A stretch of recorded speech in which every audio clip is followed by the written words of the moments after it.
Hey everybody, and welcome to yet another episode of State of the NFL. This is Reckless TV. This is Graham, and let's get it going. Let me start the show today by giving a shout out to my peoples. Shout out to Joe Cronin over there at JCS Network 1 right here on YouTube. Dave Van Cura, that's Dead on Dave Productions right here on YouTube. And Tommy C, right here, shot from the point. You can get your wrestling, hockey, all that other news there. Get your football news right here. Now, we're going to start off today with the AFC North. We got the Pittsburgh Steelers, the Cincinnati Bengals, the Baltimore Ravens, and the Cleveland Browns in that order. That's how they finished out the season last year, and that's probably how they're going to finish out the season this year without some drastic changes in the office and the team. Now, let's start out my thing today with the Pittsburgh Steelers. So far this offseason, they've made a couple of moves. They've got linebacker Sean Lemon to a reserve contract. Punter Brad Wing got a contract extension. Punter Richie Leone got a reserve contract. Safety Ian Wild got a reserve contract. They've re-signed long snapper Greg Warren, and they promoted Jerry Olsavsky to inside linebackers coach. Now, they've made one other move, which I really love. They promoted Joey Porter to outside linebackers coach. That is one of the greatest decisions they could have made. That man is going to be awesomeness in the locker room. That man is going to be awesomeness in the front office. That man is going to do nothing but help that daggone defense. I am so glad they made that. I want to see what comes of this. Now, we're going to go right to the analysts, because the analysts have been pissing me off all day over there watching them, every channel, watching ESPN, watching NFL Network, watching Fox, watching everybody. Everybody's talking about different moves, different teams need to be making, and who they need to pick up in the draft.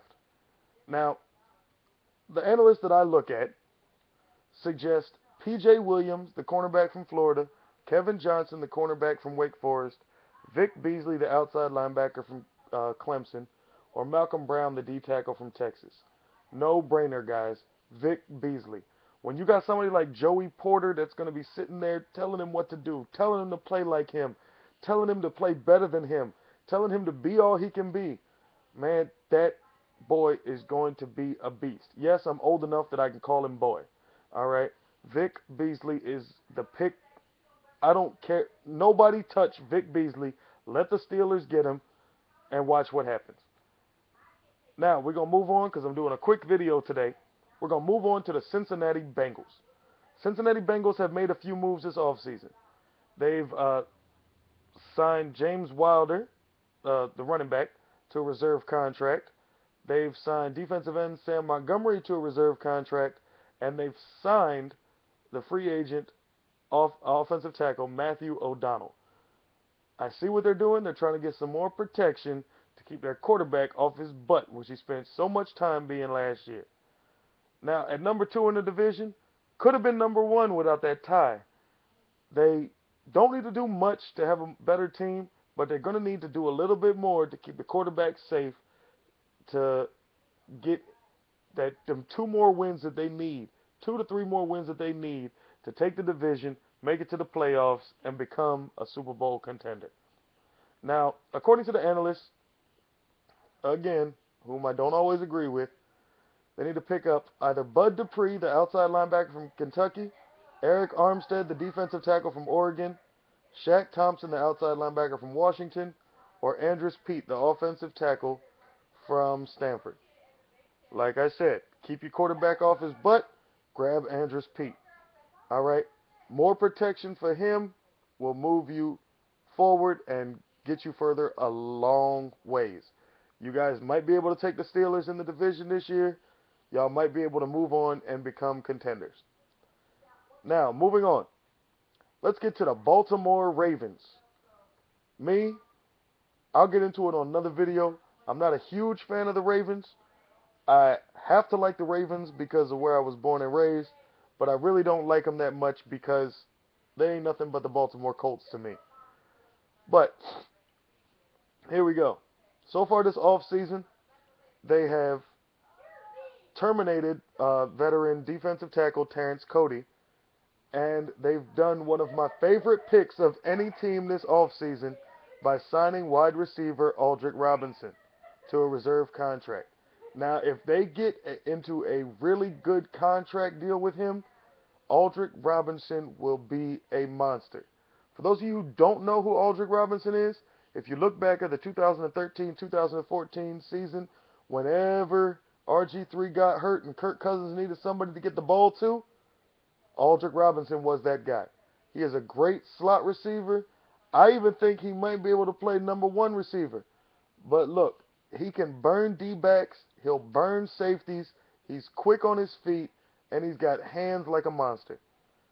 Now, according to the so-called analysts, the so-called experts, the players that need to get picked up are either Rashad Perryman, the wide receiver from Central Florida, Melvin Gordon, the running back from Wisconsin, or Carl Davis, the D tackle from Iowa.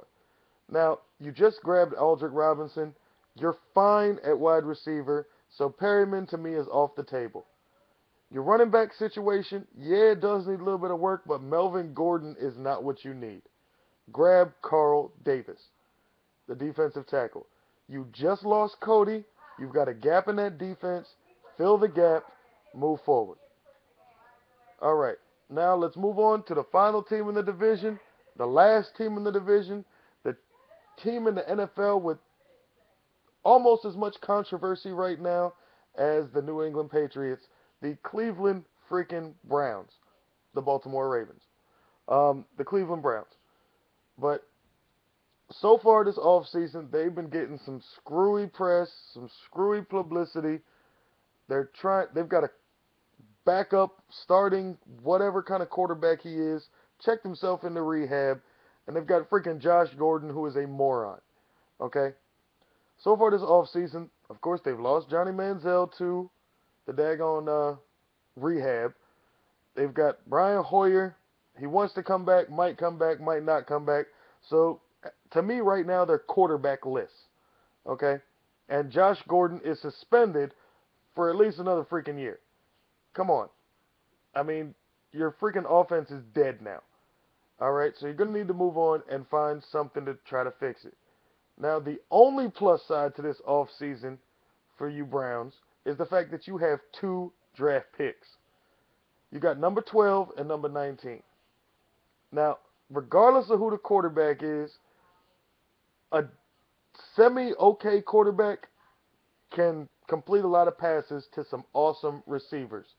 So, any way you look at it, the Cleveland Browns need to replace Josh Gordon. Okay?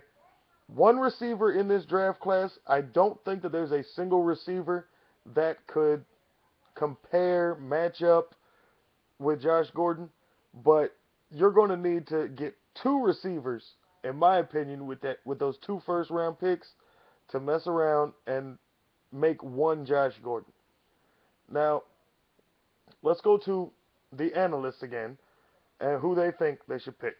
At number 12, the analysts are under the impression that the Cleveland Browns should either grab Malcolm Brown, the defensive tackle from Texas, Kevin White, the wide receiver from West Virginia, or Danny Shelton, the nose tackle from Washington.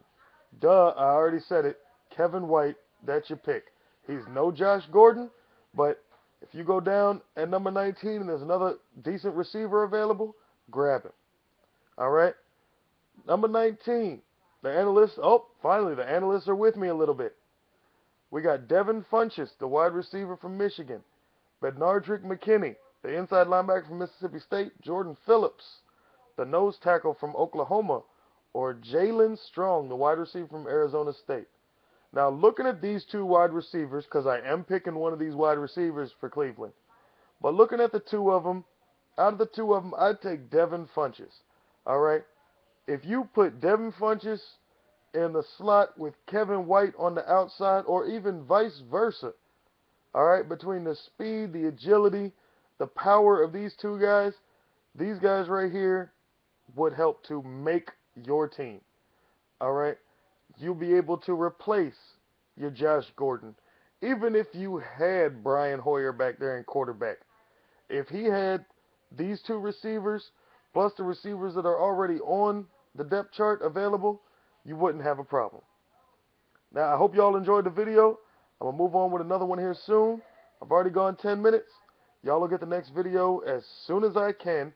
Next video I'm going to be doing is the AFC East. Got a special guest for that one. Y'all going to love having him on the show. Stay tuned here in a little bit later on tonight, and we're going to have the overtime bonus content special guest for this video. Not quite sure it's going to be yet, but when it is, you guys will be just as surprised as I am. Alright, like, subscribe, comment, share, tell your grandmama, tell your mama, tell your uncle, tell your sister-in-law, tell your uncle's brother, dog, sister's, master's best friend. I don't care. Tell everybody. Come watch Reckless TV. Come get your NFL news. Come get your AFC East, NFC East, NFC North, AFC South. Come get everything from over here and get to look at my pretty face all day. Y'all have a good one. Peace.